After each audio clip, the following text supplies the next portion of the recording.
Ensuring that you as a subcontractor are not taken advantage of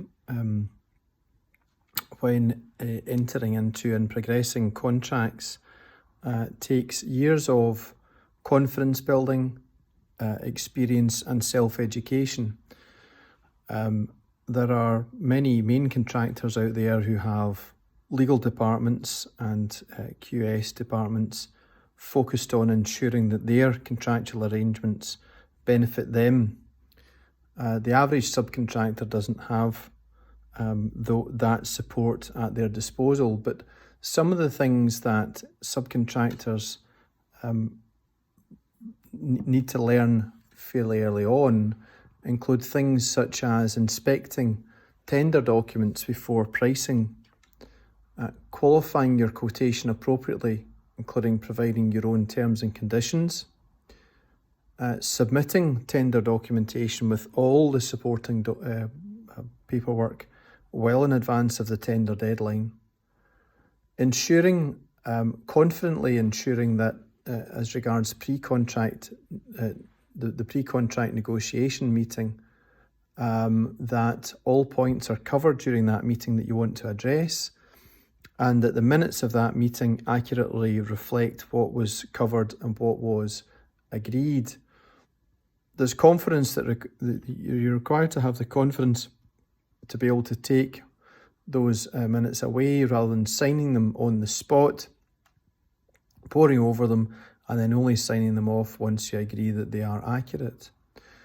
The subcontract order has to benefit you, otherwise there's little point in entering into the contract in the first place. Where you're being asked to provide any warranty, for example, where you have any design responsibility in the contract, there's a requirement to, you should really have the opportunity to consider whether or not the warranty is too extensive or it covers, reasonably covers the limit of what you're being asked to perform.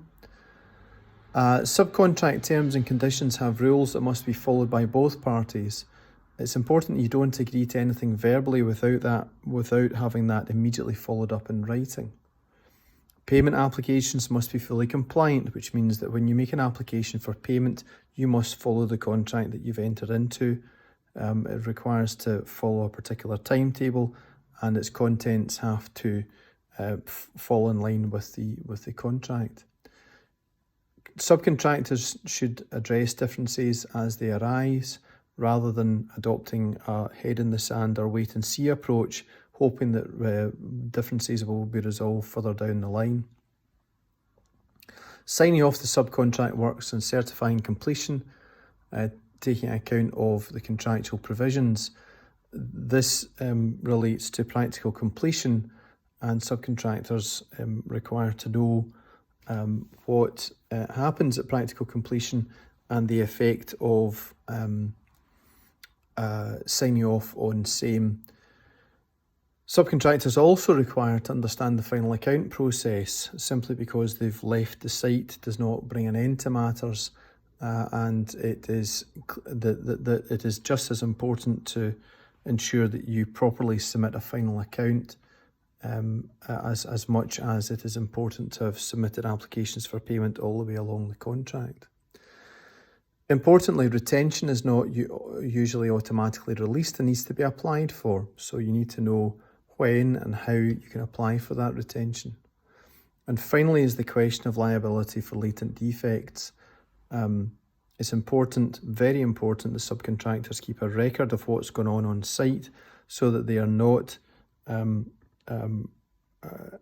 expected to take responsibility for matters that have occurred that were no fault of their own, but perhaps the fault of another trade or even the main contractor, and indeed faults that have occurred post-completion.